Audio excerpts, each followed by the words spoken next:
Choking, an original short story by Jared I. McGee. If I remember correctly, we get the glasses from Job Lots, or Big Lots, or, well, some such store. You know the type. Stores that offer discount prices on already exceedingly cheap goods.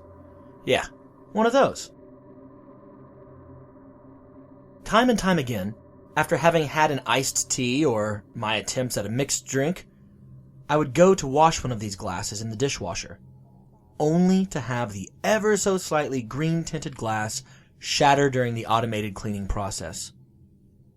I'd go to wash one of these glasses by hand in what I thought was the daintiest of manners, but still, it would fall to pieces if the temperature of the glass and the water differed by hardly much at all. Wash. Crack. Dry. Crack. Wash. Crack. Dry. Crack. God forbid I actually drop one of those things. Small pieces of glass would be so scattered on the floor and in such fine little grains that it would be all but impossible to clean up with just a broom and a dustpan. Even my old vacuum couldn't deal with the fine pieces. These glasses defied me at every turn. One day, after a little evening dinner party my girlfriend and I threw, I, like always, was set upon the dishes, as it was my duty, since she's the one that did the planning and execution of the event. Consequently, planning and execution simply referred to her buying groceries and sending out a few texts and Facebook invites. But hey, I was resigned to my role by this point, and resignation demanded my doing these dishes. The pile was, truly not to over-exaggerate, epic. It was amazing to me that 12 adults could cause so big a mess. You'd think that anyone that had left the heady days of teenage years behind them could put a glass on a coaster, not drip cheese dip everywhere, puke in the toilet, and not beside the toilet when the appetizers didn't sit well after their 12th beer or 7th shot of the night. Shit show? Yeah. I'd certainly describe the ridiculousness that our little shindig devolved into as a shit show. And they always devolved. Unfortunately, our shit shows never turned into any cool or intriguing debauchery. No one kissed anyone at random. No one danced naked on a table. No one said, "Hey, let's all fuck." Nope. It was puke and dishes and sad attempts at in-depth intellectual discussion that marked our shit shows. So, as I began to warm the water up to wash the dishes that sat mocking me, I lamented this lack of hedonism and overabundance of post-soiree chores. As always, the water heats up, I put far too much lemon-scented Ajax onto my scrub buddy and into the left side of the water, and I start mindlessly washing. This is my life. I got all the plates and other bits and bobs done, save the silverware and those damned glasses.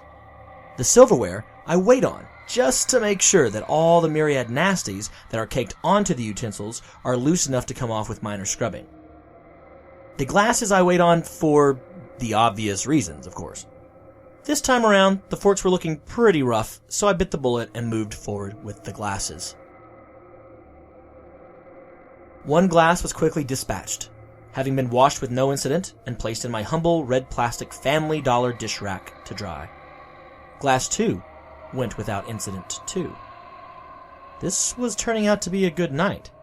3, 4, 5, 6, halfway done, and no glasses exploding in my hands. A good luck night indeed. Then came glass 7. Of course, I couldn't go the entire washing without having a glass come apart on me. I picked Lucky 7-Up, did a once around with my overpriced sponge, and went to wash off the soap. As soon as the clean water touched the green glass, kabam! Broken. Because I am always so nervous about washing the stupid things, I at least did not get my hands sliced up. I've come to hold the glasses loosely when rinsing them. I've had one too many cuts at this point. So yes, kabam, kaboom! Glass in the right side of the kitchen sink. To be expected. What was unexpected were the ideas that came unbidden to me as I cleaned up the shards to throw away.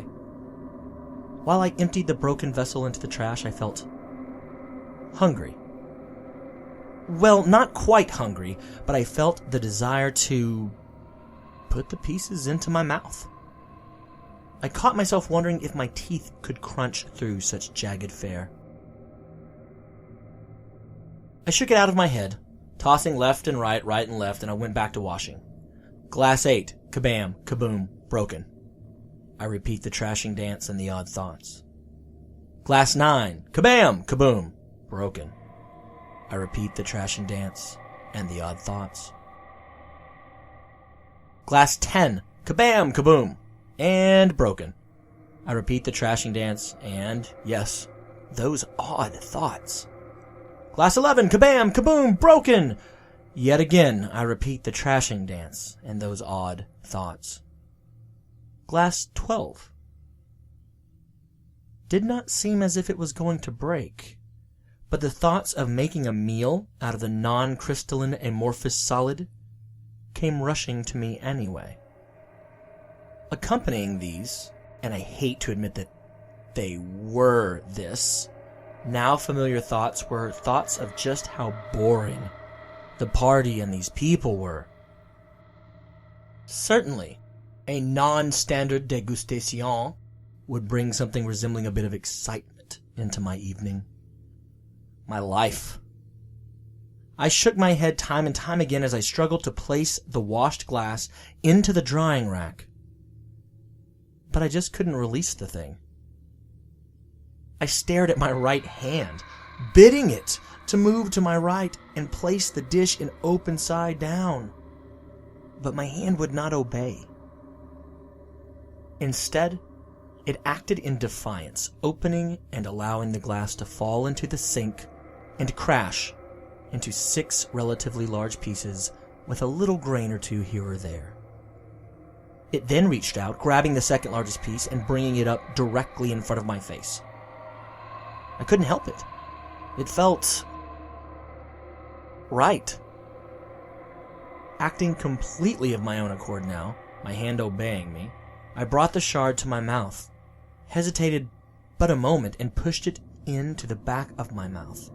I bit down with my molars, bringing my jaws together in a slow, strong chewing motion. At first the glass didn't give. All I felt was the stinging of my gums being shred. But after a chew or 4, the piece broke into 3 or so smaller pieces. A few more chews, and those pieces became smaller still. I was half aware that my tongue and gums and cheek were becoming more akin to the minced beef of a Thai lap salad.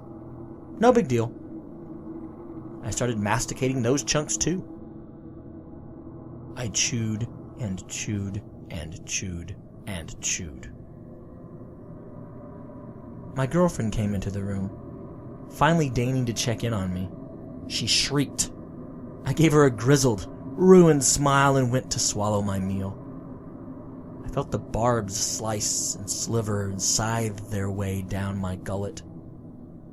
Only upon swallowing did I feel any pain. My world began to become blurry. My head felt like it was floating away from me. My girlfriend continued to yell and wail as my knees buckled, and I fell backward, hitting hard down on the kitchen floor. I heard an echoey, 911? Yes, my boyfriend, I think he ate glass, from my girlfriend. And I smiled. Why wouldn't I? Here was something beyond our bi-monthly shit shows. Something beyond forced conversations and mundanity. I choked down a couple of my molars that were loosened, coughed as I imbibed some more blood and tissue, and closed my eyes, happier than I had been in years.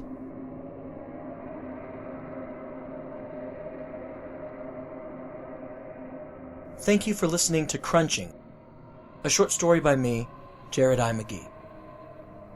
The first backing track from this piece is Moo Part 2 by Shadows on the Snow, was taken from the Free Music Archive, and is being used under a Creative Commons Attribution, Non-Commercial, No Derivatives 4.0 International License. The crunching sounds were made by R-Less and come from freesound.org. This track is being used under a CC 1.0 Universal Public Domain Dedication License. Thank you to Shadows on the Snow, R-Less, the Free Music Archive, and freesound.org for the contributions. Next up on Prose, stay tuned for Stalker by the always amazing Alina Abrisimova.